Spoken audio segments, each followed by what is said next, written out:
All right, we are live, and we have the NFL draft coming up tonight. And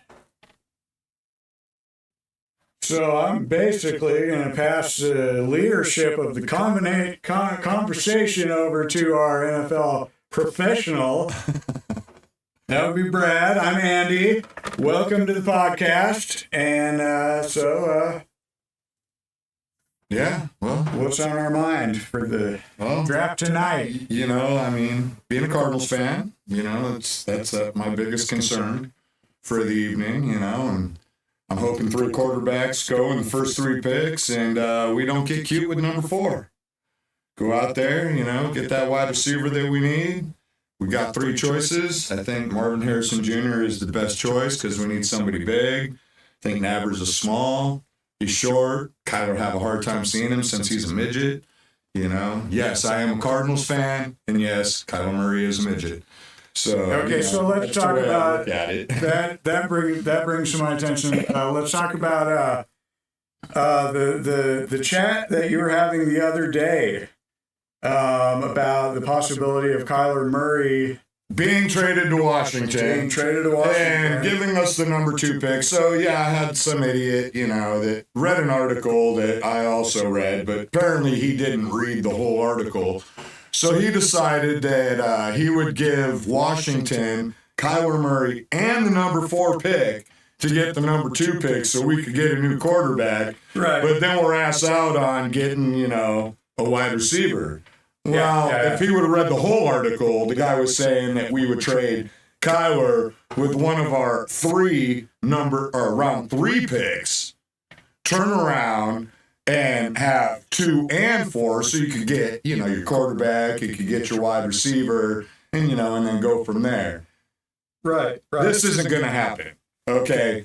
Even the guy that wrote the article pretty much said he doesn't think this is going to happen. And why isn't it going to happen? Well, because Washington's not going to give us the number 2 pick for a quarterback that they're going to have to pay $28 million a year to already. I mean, that would just be stupid. You know, and if they wanted to do it, you know, I'm all for getting a taller quarterback, but, you know, we spent last year on the rebuild. I don't want to have to start out with some rookie quarterback. Kyler is short, but he ain't bad. You know, do I think he is one of the top 5 quarterbacks in the NFL? No. He's not even stretching. He's not even one of my top 5 Arizona Cardinal quarterbacks in history, but, you know, hey. Right, yeah. You know, he ain't bad. He does some good running plays. He does some good running plays. He does have a good arm when he can see his receivers. Sometimes, yeah, he's got to be able to see over people's heads. Yeah. Which is why I don't, you know, I mean, you know, we got the 3 receivers out there. You know, Harrison, we've got Nabers, and then Rome, however you say his name. And, well, 2 of them are tall and 1 of them's short. Well, the reason Marquise Brown didn't work out real well in Arizona, if you think about it, is because, well, short guy out there running around, short quarterback, Kyler couldn't see him half the time. Yeah, you know, Rondale Moore just got traded away this year. Why? Well, because he was a short wide receiver, short quarterback, and nobody could see him. You know, the only one that ever, you know, was short that did any good is Torch, and, well, we still have him. And, well, that dude just gets open, so, you know, it makes it a lot easier for Kyler to find him. So, no, we need one of the 2 bigger wide receivers. We don't need to screw up with this getting small guys anymore. We don't need another, you know, let's pass on, oh, God, who was that kid that went to Seattle? My brain just, like, froze up, too. I wanted him so bad, too. But big kid from Seattle. I mean, I know any of y'all out there, football guys, y'all know who I'm talking about. Right. And we went and got that little Andy Isabella dude right before the pick before Seattle was on the board, and they went and got the dude that I wanted. God, I don't know why his name's blanking out on me, but you can't remember everybody's name all the time. All the time, right. But yeah, no. Best case scenario, we have 6 picks in the top 90 picks. 6. Right. Yeah. Nobody else can match that right now. Yeah. There is no reason to trade back. There is no reason to trade up. Maybe trade up with that 27 pick, you know, to try to get up a little higher, maybe back into the teens to get, you know, a good corner or, you know, a good edge rusher or something. But I still think there's going to be some good corners and some decent edge rushers there still at 27. But let's not get cute, you know. Monty Ossenfort, you know, last year, you know, he, went to work and, got us all these extra picks for this year. I don't think anybody else in the draft has 11 picks this year in 7 rounds. Right. Other than us. So there's no reason to get cute. Go out, take best player available every time that, we're on the board, and don't get cute about it. Don't trade out. Don't trade back, because if we trade back to number 4, and say we do it with the Vikings like a lot of people want us, are talking about us doing, a lot of these mock draft guys that are all, they're going to trade with the Vikings. Then they'll have 11, 23, and 27. Right. Well, at that point, I'm going to have to give up 2 of them. I would probably have to give up 11 and 27 to move back up to be able to get a wide receiver. Now, what if nobody wants to trade with us? Now, all of a sudden, we're stuck with the 11. You're going to lose the best tackle. You're going to lose the best edge rusher. You're going to lose all 3 of them wide receivers. And for what? Because you got 1 extra first-round pick? That's just stupid. Yeah, right. Yeah. Yeah, not going to happen. Take Harrison Jr. at 4. I'm hearing, Kool-Aid might be, available at 27. Wait till 27, pick up Kool-Aid. And then what do we come in after that? 27, and I think our next pick is 33 or 34. When we go into the second round, and, we're nice and early there, find one of these great edge rushers or defensive linemen and just start building this defense with some of these rookies. I really like Jonathan Gannon, our head coach. I think he's, doing an amazing job so far. A lot of people are like, he was still 4-13. Yeah, he was 4-13 with a defense that was playing guys that they brought in a week before they had to step onto the field for us because of all the injuries on our defense. Right. And we still went out and beat teams like Philadelphia, in Philly.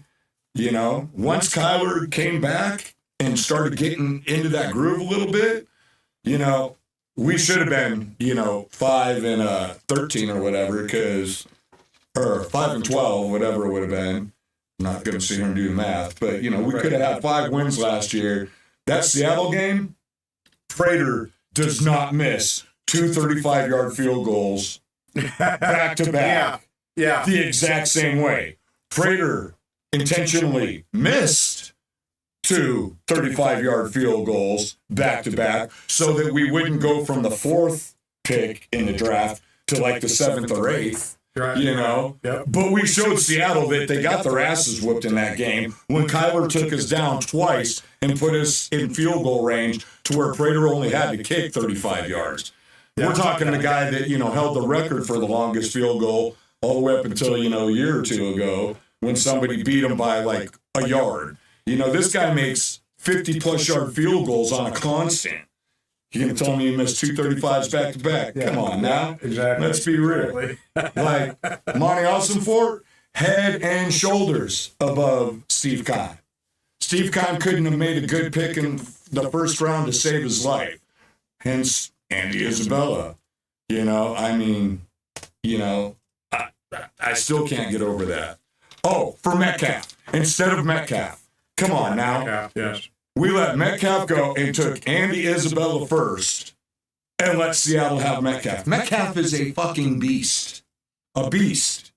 Andy Isabella, I don't even think he's, he might be on some team as like, on their practice squad is, help to, get the defense prepared, for the next week. But he ain't stepping on nobody's, field as a starter. That's for damn sure. Dude was a clown. Couldn't catch a cold. Right. So, more or less of football. So, yeah, I just say we don't get cute. I really think, from what I've heard come out of Monte's mouth, we're not going to get cute. Yeah, he's going to listen to whatever trade offers, but unless you're offering us, 3 first-round picks, including the one, not including the one that you have to give us, if it's your 11 for our 4, right. Yeah.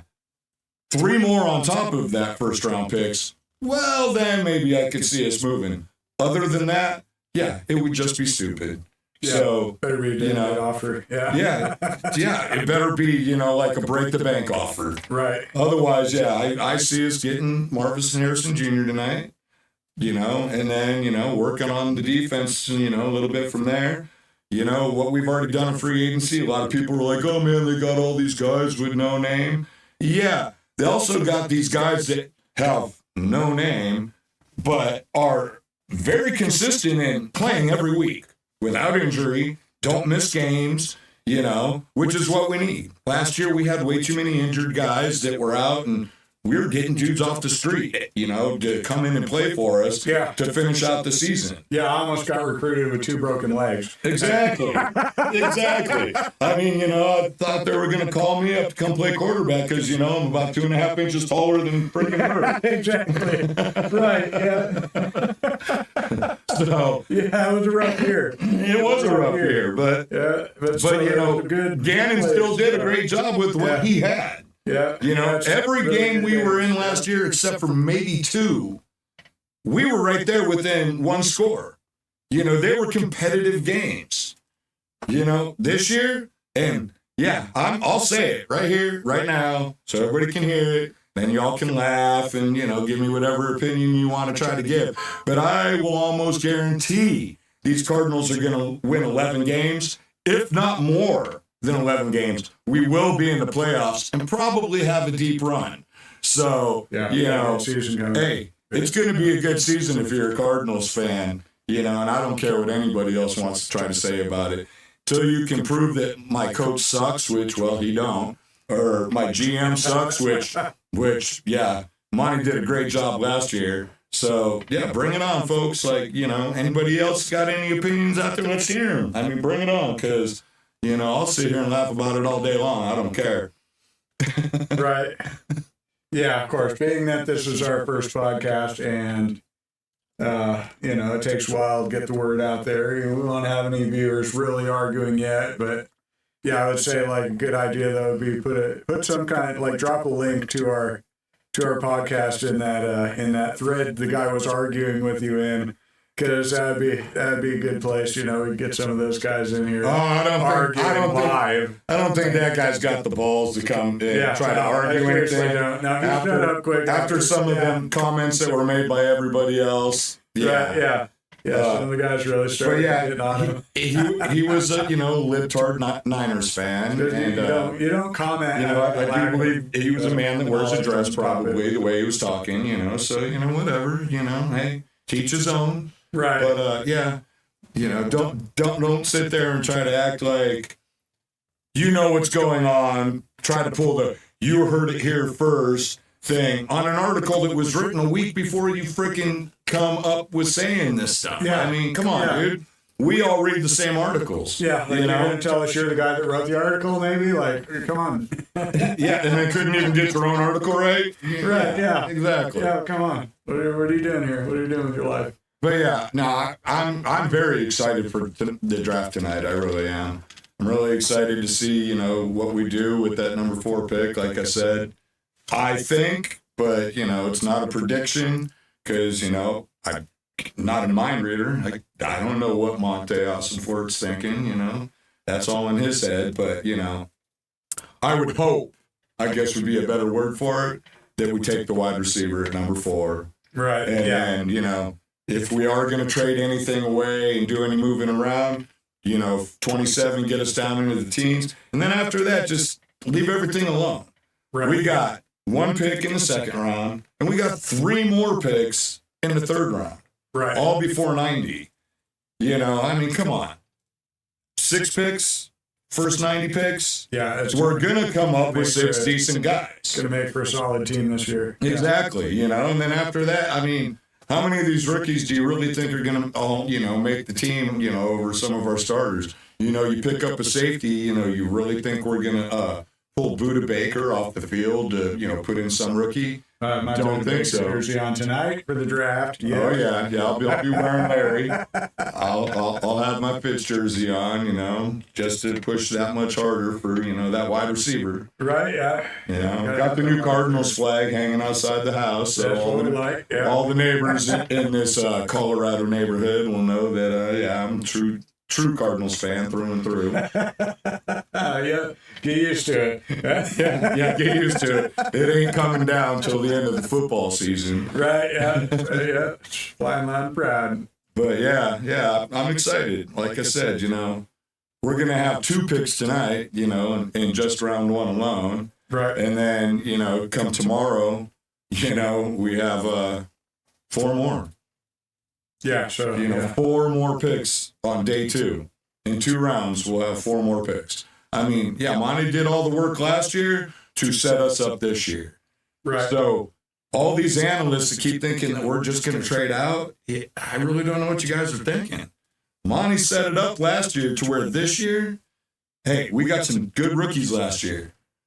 Most of these guys played more than any other rookies did last year, other than, like maybe C.J. Stroud, who, started from day 1 as, not the Titans, the Texans quarterback or whatever. And, right, yeah. He had a lot of snaps. But other than that, most of our top rookies played last year and improved throughout the year and did good. So, we got a foundation. Right. There ain't going to be no goofing off this time. We're going to go out. We're going to get some of the best players. We're going to go back into free agency after the draft's done, do a little tweaking here and there. And, look out, because the Cardinals coming for you. Cardinals are coming for you. Yeah, and all you Niner fans that think, oh, well, the Cardinals have always sucked. Well, I've already heard this like 5 or 6 times this year already. These guys, oh, yeah, your Cardinals always suck. Well, when you beat us 9 times in a row, like we have you guys, and which just got broken only, 2-3 years ago, we had 9 straight wins against you. Till you hit that same number 9, shut up. Just shut your mouth. Yeah. Watch your mouth. Yeah. Because that streak's about to get started all over again. Right. We'll start with 1, and when we hit 10 or 11 this time, times are whooping your ass. See, Chicken fans, you got a new coach. Good luck. Yeah. You've got an okay quarterback. Everybody wants to say Kyler Murray's the worst one in the NFC West. Well, I don't think so. Yeah. Good luck, Seattle. Yeah. Enjoy the basement, because, that's where y'all are going this year. You get some good plays in. I don't care who you are. You get some good plays in. Hey, This is going to be a good year. Yeah. Do I think that we're going to, take the NFC West away from the Niners this year? Probably not. Within the next 3, I think the Niners will be done at that point. Best thing they got going for them is their young quarterback there, Purdy. Oh, by the way, came out of Arizona, just so y'all know. Right. Yeah. Went to high school, right outside of Phoenix. I mean, come on. Can't get any closer than that. Right? But other than that, no, we're coming for you too, Niners. And we got a coach, and his name is no longer Cliff Kingsbury. I would put Gannon in the same conversation that when we had Bruce Arians. Right. And y'all know how that went with Bruce, don't you? Yeah. If we get Harrison Jr., y'all remember the name Larry Fitzgerald, don't you? Right. Yeah. This kid's dad was, a phenomenal wide receiver for years in the NFL, playing for the Colts and stuff, Was he Larry? No, not quite. Larry is, as far as I'm concerned, the best wide receiver there ever was. And I know all you Niner fans are going to go, oh no, it was Jerry Rice. Jerry Rice played for 3 more years than Larry did. And if Larry played 3 more years, he would have broken every record Rice had. Bottom line. So, yeah. And he's number 2 in every category. So, yeah, kind of blow me. Kind of blown. So, yeah, like, yeah, that's where I stand on all that. So, yeah, let's go. Like, I think the Cliff Kingsbury bad days are gone. The Steve Keim bad days are gone. And, yeah, this is going to start becoming a football team again. Right. Yep. So, yeah, we got the draft coming up tonight. We're going to be paying close attention to that. I'm sure a lot of you out there will be paying close attention to that. And, yeah, so we'll see what happens tonight, and we'll have a lot to talk about tomorrow. Yes, we will. And For sure. Yeah, so just to stretch it out a bit off of the NFL topic, this is something that is going to light a fire under your butt. So we were at my son's baseball game last night, and we're getting pissed because we got this umpire that he was treating our team like they're the Cardinals. And if you've seen, enough games with the Cardinals in the game, you know that the refs tend to make calls that are not in the Cardinals' favor. And so we had this umpire in the game last night, and he didn't give a crap where the strike zone was, okay? Yeah, it was all over shoelaces, So I mentioned that to James after the game, and he tells me that his coaches also were seeing that. And from what they understand, this particular umpire has a history of leaning heavy in Cedar Edge's favor.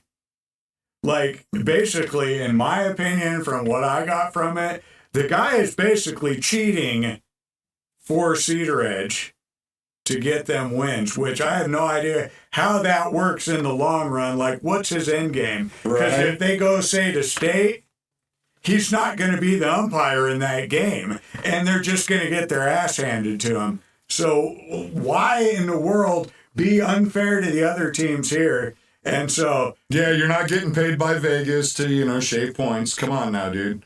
But anyway, so apparently this guy's got a history of being like that, and the coaches won't call him out because it's unsportsmanlike to call out an umpire like that. Yeah, but the coaches could go to the board and put in a formal complaint, right, and have this dude just removed altogether. Yeah. You know what I'm saying? And then, hey, no more having to put up with some clown that, wants to sit there. Because, it was ridiculous last night. Hell, their board girls that were supposed to, be changing everything. We're going into the top of the 7th. They still got it in the 4th freaking inning. Yeah, it was hard to watch. It was very hard to watch. It was hard to watch, and it felt very like freaking scales of justice were leaning way too heavy to one side. And it took the fun out of the game. No, James told me that, him standing there, he watched that one go by because it would have hit him in the shins if it was any closer. Like, that was way out of the strike zone. Yeah, that was by his shoelaces, without a doubt. Yeah, I thought about telling him if we're in a game with these guys, which we've got one more game in Cedar Edge against these two, and so I'm definitely going to be there for that. And if I see the same kind of stuff going down, I'm going to be up against the cage, like calling out the guy when he's making these bad calls, because I'm not on the team. I can be an asshole. Yeah, the most he can do to you is tell you have to leave. And then I'll pick up where you left off while recording them. Because, at that point, I'll be like, I've got it all right here, dude. I'll show him my phone. Camera in strike zone level. Yeah, and get some recordings of these low pitches getting called a strike because it's completely out of line. Right. I was thinking about telling James, if you're up to bat and they pitch it low, scoop it off the ground.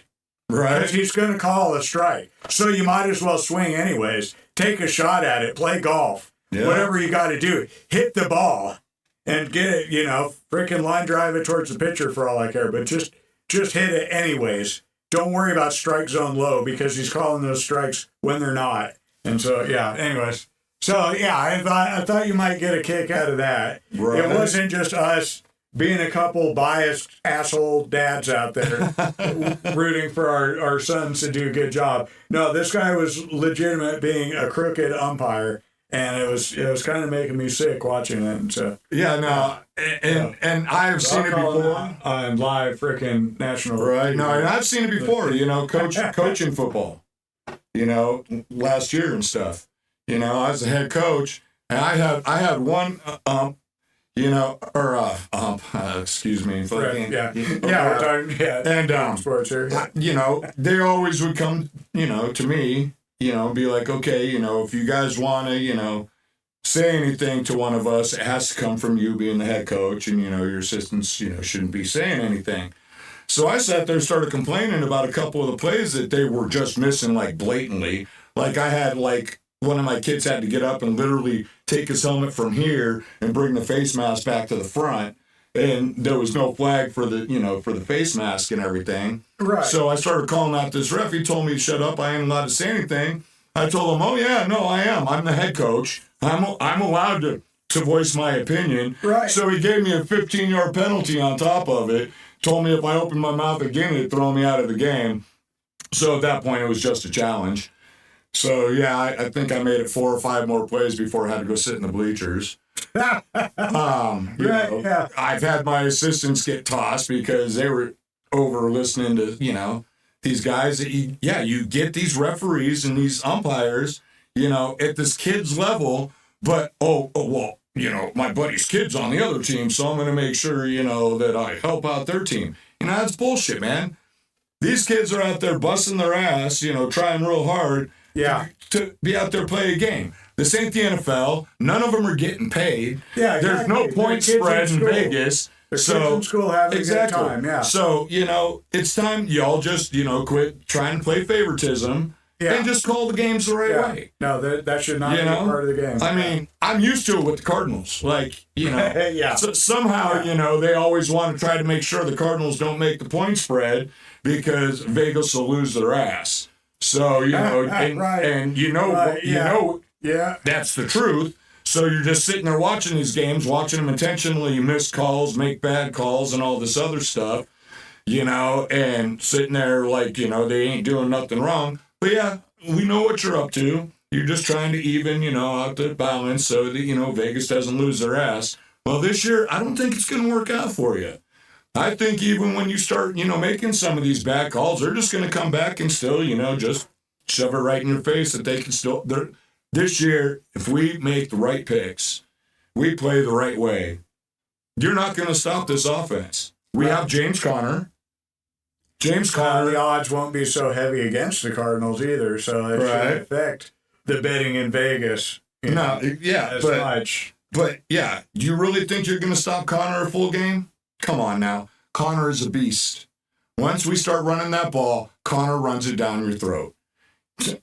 You want to see some of the best stiff arms in the NFL? Watch a Cardinals game. Watch James Conner run. He's going to destroy you. We get a good number 1 wide receiver. We still have good guys on the team. Michael Wilson. Yeah, that kid was pretty damn good last year for a rookie. Right. He's going to be coming up. Dortch is a little speedster. He can get away from freaking coverage. And yeah, when he gets the ball in his hands, he gets yards after catch. We've still got guys. We get that one consistent number 1 wide receiver. Yeah, you ain't going to stop this offense. Yep. Gannon is a defensive-minded coach. Right. Good luck keeping up on the scoring. Yeah. So, yeah, that's the way I see it. Yeah. We got a whole different season coming up. Yeah. No, this isn't going to be the same old, Cardinals. We're going to go back to the Kurt Warner and Carson Palmer days. Right. And, yeah, where we win a lot of games. And, well, don't forget, Kurt took us to a Super Bowl, and Carson took us to the NFC Championship game. And we would have probably beaten Cam Newton and the Carolina Panthers in that game if it wasn't for the fact that our quarterback, Carson Palmer, dislocated his finger the week before and, was still out there trying to play. So, Yeah, we'll see. Like I said, I'm excited, dude. I'm excited. We're gonna have some fun games this year to watch, and yeah, we're gonna make some teams look mighty stupid. Probably gonna make Vegas look stupid because I guarantee they're gonna make us underdogs for most of the season until they finally start realizing that oh shit, these guys are gonna win most of their games. Yeah, here we go. We're coming for you, boys. We're coming for you. Yes, we are. So yeah, nobody out there still looks like. So Yeah. unfortunately, you don't get to hear what some of you guys out there think and who your team is and what you think you guys are going to do. But all right, this is just the beginning. Yeah, this is just the beginning. So hopefully we can get some conversations throughout the year. And like I said, I think the first 3 picks are going to be quarterbacks. The only one I think that might screw us on getting Marvin Harrison Jr. would be if the Patriots take him at number 3. Right. But, if that happens, well, like you said, with number 4, we'll take Rome. Right. So, Yeah, so it shouldn't happen. But you don't know. You don't know until you see it happen. And so we'll be watching that at 5 o'clock tonight. Yes, we will. It's just, so, Monte, if you get a chance to see this tonight, don't get cute. Don't get cute. 6 picks in the first 90 freaking picks. Take best player available. Don't get cute. Don't move around. Keep number 4 and go get us what we need. And hey, let's go kick some butt this year. So let's have a good season, boys. Let's do it. And anybody who watches this in the future, thanks for the view, whatever, and subscribe for more content like this. It won't always be football, but any Supercross fans out there, we do a lot of talking about that too. Supercross, just so everybody knows. Politics. If you haven't heard, Roxon is out for the remainder of the Supercross season. That guy's just got some of the worst luck sometimes, but hey, broke the joint in his kneecap, so won't be coming back for Supercross. Hopefully, he makes it back for motocross. So hey, get well soon, Roxon. Yeah, all right. We'll be back tomorrow to talk about what happened tonight. And so, 49ers, try and find your ass with both hands and come up with some kind of rebuttal because you're going to need it. All right. And so, to the rest of you, America and beyond, have a good rest of your day, and we'll see you next time.